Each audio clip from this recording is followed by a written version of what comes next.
여러분, 만약에 한 회사의 가장 강력한 무기가 재무제 표에는 아예 나오지도 않는 신뢰라면 어떨까요? 상상하기 좀 어렵죠. 네. 여기 창업자가 자기 아들을 직접 해고하고 전 재산을 사회에 돌려주면서까지 쌓아 올린 신뢰가 있거든요. 이걸 가지고 결국 1조 5천억 원짜리 신약으로 만들어낸 기업이 있습니다. 바로 유한양행 이야기입니다. 오늘 저희는 여러분께서 보내주신 자료를 바탕으로 이 유한양행을 아주 깊숙이 들여다볼 텐데요. 단순히 착한 기업이다, 정직하다 이런 막연한 이미지를 넘어서요. 그 독특한 기업 철학 그리고 지배구조가 어떻게 다른 경쟁자들은 도저히 따라할 수 없는 강력한 비즈니스 모델이 됐는지 그 숨겨진 연결고리를 하나씩 파헤쳐 보겠습니다. 맞습니다.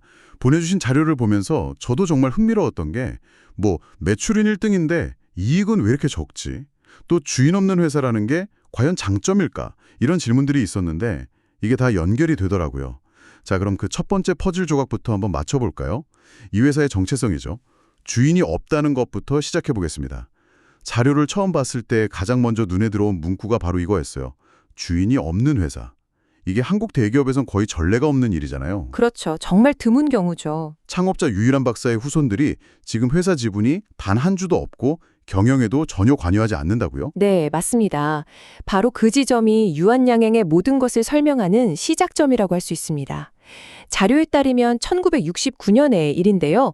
유일한 박사가 경영 일선에서 물러나면서 자기 아들이 아니라 당시 전문 경영인이었던 분에게 사장 자리를 물려줬습니다. 아, 그때부터 이미. 네, 이걸로 소유와 경영의 분리라는 원칙을 아예 제도적으로 그냥 못 박아버린 거죠. 아들을 해고한 일화는 워낙 유명하잖아요.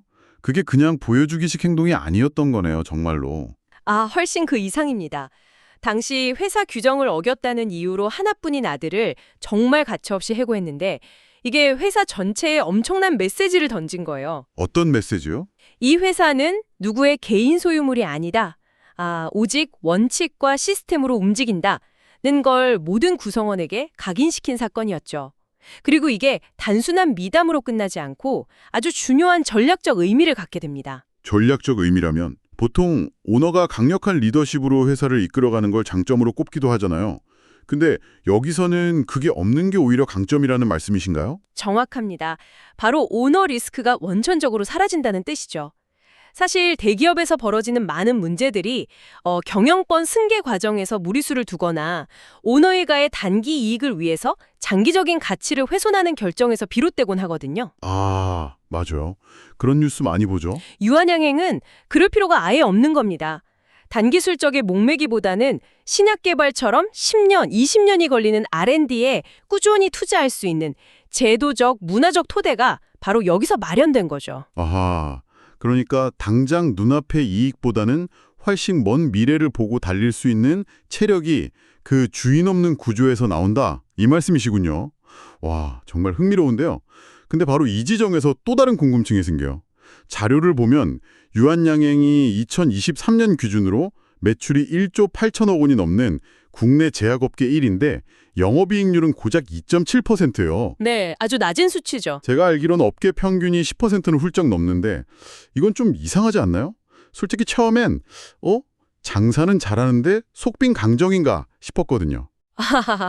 그럴 수 있죠. 그게 바로 유한양행의 두 번째 비밀을 푸는 열쇠입니다. 낮은 영업이익률은 약점이 아니라 아주 의도적으로 설계된 전략의 결과물이라고 봐야 합니다. 자료에서는 이걸 두 개의 엔진 모델로 설명하는데 저는 아주 적절한 비유라고 생각해요. 두 개의 엔진이요? 하나는 현재를 위한 거고 다른 하나는 미래를 위한 거 이런 건가요? 정확합니다.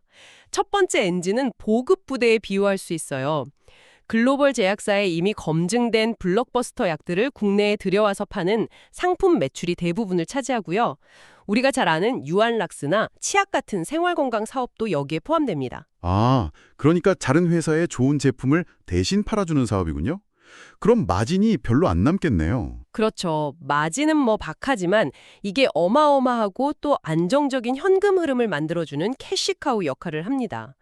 전쟁터로 치면 최전방 부대가 전투에만 집중할 수 있도록 뒤에서 끊임없이 식량과 탄약을 보급해주는 아주 든든한 보급 부대인 셈이죠. 그렇군요. 그럼 그 보급 부대가 벌어들인 돈, 그 안정적인 현금을 가지고 진짜 하고 싶은 일을 하는 거네요? 바로 그겁니다. 그 현금을 두 번째 엔진, 바로 신약 R&D라는 최전방 부대에 아낌없이 쏟아붓는 겁니다. 아, 자료를 보면 매년 매출의 10%가 넘는 돈을 R&D에 투자해요.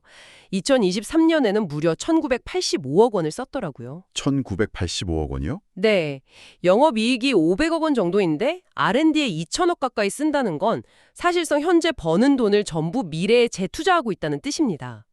그러니까 낮은 영업이익률은 우리는 지금 버는 돈을 미래를 사는 데 쓰고 있습니다. 라고 온몸으로 외치고 있는 거죠. 와, 이제야 이 퍼즐이 딱 맞춰지네요.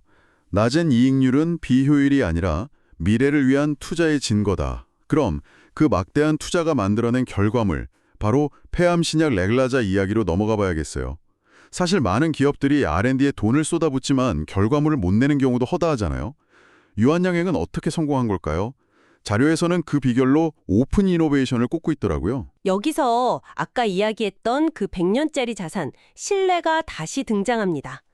오픈 이노베이션은 우리 회사 연구실에서 모든 걸 다 해결하겠다, 이런 생각에서 벗어나는 거거든요. 바깥에 있는 유망한 기술이나 아이디어를 적극적으로 사오거나 협력해서 결과물을 만들어내는 전략인데 유한양행이 바로 이 전략의 대가입니다. 레글라자도 자체 개발한 게 아니라 외부 기술을 가져와서 완성한 거라고 들었어요. 맞습니다.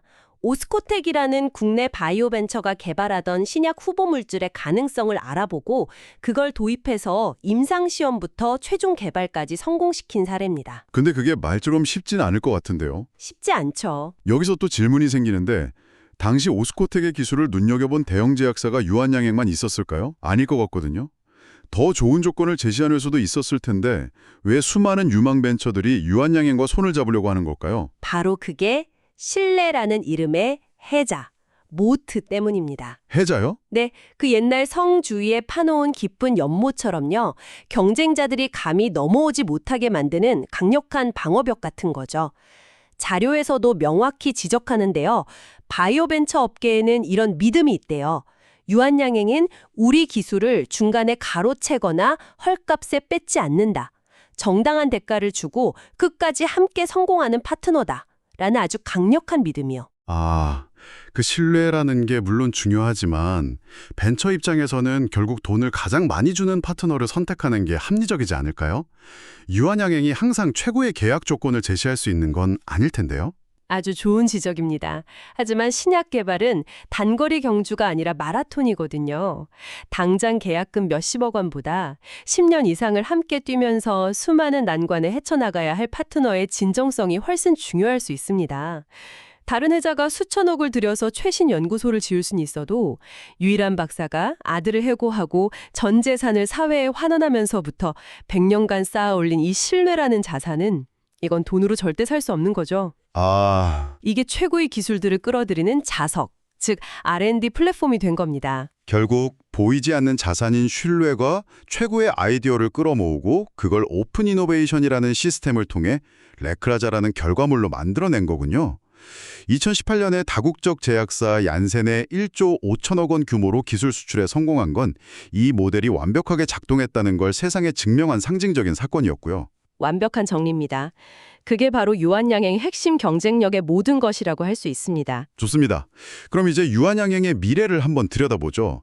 하나의 큰 성공을 거뒀는데 앞으로의 10년은 어떻게 될까요? 향후 10년의 성패는 단연코 레크라자의 글로벌 성공 여부에 달려있다고 봐야 합니다. 현재 파트너사인 얀센과 함께 미국 FDA와 유럽 EMA의 허가를 기다리고 있거든요. 특히 전 세계에서 가장 큰 시장인 미국의 1차 치료제 시장에 진입하는 게 목표입니다. 1차 치료제라는 건 환자가 진단받고 가장 먼저 쓰는 약을 말하는 거죠? 네, 맞습니다. 시장이 훨씬 크겠네요. 그렇습니다. 만약 이게 성공하면 지금까지 받았던 계약금이나 마일스톤과는 비교도 안 되는 막대한 규모의 매출 로열티가 매년 현금으로 들어오게 됩니다. 그렇게 되면 아까 말한 보급 부대의 힘이 지금과는 차원이 다르게 강해지는 거죠. 아, 선순환이네요. 네, 더 많은 실탄을 최전방 부대, 즉 미래 R&D에 쏟아부을 수 있는 선순환 구조가 완성되는 겁니다. 레크라자 하나만 믿고 갈 수는 없을 텐데요. 이 성공 모델을 계속 복제하려는 움직임도 당연히 있겠죠. 다음 타자는 누군가요? 물론입니다. 자료에 따르면 제2, 제3의 레크라자를 만들기 위한 후속 파이프라인들이 이미 가동 중입니다. 예를 들어 만성 두드러기를 겨냥한 알레르기 치료제는 미국에서 임상 2상에 들어갔고요. 또 다른 벤처와 협력하는 이중항체 항암제도 임상 1상을 진행하고 있습니다. 엔진이 계속 돌아가고 있군요. 네, 오픈 이노베이션 엔진이 계속해서 돌아가고 있는 거죠. 듣기만 해도 장밋빛 미래가 그려지는 것 같은데 하지만 세상에 리스크 없는 성공은 없겠죠. 이 화려한 계획 뒤에 숨어있는 위험 요인들은 어떤 게 있을까요? 이 모든 게 레크라자의 성공에 너무 달려있는 것 같아서 좀 불안하기도 한데요. 그 부분이 가장 큰 위험 요인이자 기회 요인입니다. 신약 개발은 마지막 허가 도장이 찍히기 전까지는 정말 누구도 성공을 장담할 수 없는 본질적으로 실패 확률이 아주 높은 사업입니다. 레크라자의 글로벌 임상 결과나 각국 규제 당국의 허가 여부에 따라서 회사의 가치가 천국과 지옥으로 오갈 수 있죠. 경쟁도 치열하잖아요. 폐암 치료제 시장에 이미 강력한 플레이어가 있지 않나요? 맞습니다. 아스트라제네카의 타그리소라는 약이 있죠. 이 약은 연간 매출이 7조 원이 넘는 그야말로 시장의 절대 강자입니다. 레크라자는 이 골리앗과 직접 싸워 이겨야 하는 숙명을 안고 있는 거죠. 이건 정말 힘든 싸움이 될 겁니다. 그렇군요. 그리고 또 하나의 리스크는 아까 말했던 안정적인 현금 창출원, 즉 보급부대가 흔들릴 가능성입니다. 정부가 국민건강보험 제정을 이유로 약값을 깎으려고 하는 약가 인하 압력은 제약사에겐 항상 존재하는 리스크거든요. 아, 그것도 있네요. 네, 보급부대 힘이 약해지면 R&D에 투자할 실탄이 줄어들 수 있다는 점도 항상 염두에 둬야 합니다. 자, 오늘 유한양행에 대한 깊이 있는 탐사를 슬슬 정리해 볼 시간이래요. 이야기를 나눠보니 흩어져 있던 점들이 하나의 선으로 쭉 이어지는 느낌입니다. 우선 주인이 없는 회사라는 이 독특한 지배구조, 이게 단기 실적에 연연하지 않고 먼 미래를 보고 투자할 수 있는 가장 단단한 기반이 되어졌다는 점. 그리고 업계 평균보다 훨씬 낮은 영업이익률은 무능의 증거가 아니라 현재의 안정적인 현금을 미래의 혁신에 과감하게 쏟아붓는 의도적인 전략의 결과물이었다는 점도 중요하죠. 무엇보다 가장 핵심은 100년 동안 쌓아올린 신뢰라는 보이지 않는 자산이었습니다. 이 신뢰가 최고의 기술과 파트너들을 자석처럼 끌어당기는 오픈 이노베이션 플랫폼의 심장이었고 마침내 레글라자라는 위대한 결실을 맺게 한 원동력이었네요. 맞습니다. 신뢰가 어떻게 돈으로 살 수 없는 가장 강력한 경제적 해자가 될 수 있는지를 유한양행이 완벽하게 보여주고 있는 거죠. 유한양행의 이야기는 오늘 우리에게 아주 중요한 질문 하나를 던지는 것 같습니다. 당장 눈앞의 이익을 극대화하는 게 최고의 미덕처럼 여겨지는 시대에 우리가 다음 세대를 위해 남겨야 할 가장 위대한 유산은 과연 무엇일까요? 어쩌면 그건 재무지표의 숫자가 아니라 눈에 보이지 않는 신뢰와 철학일지도 모르겠습니다. 여러분의 삶과 비즈니스에서 돈보다 더 중요하게 지키고 싶은 보이지 않는 자산은 무엇인지 한번 생각해 보시는 건 어떨까요?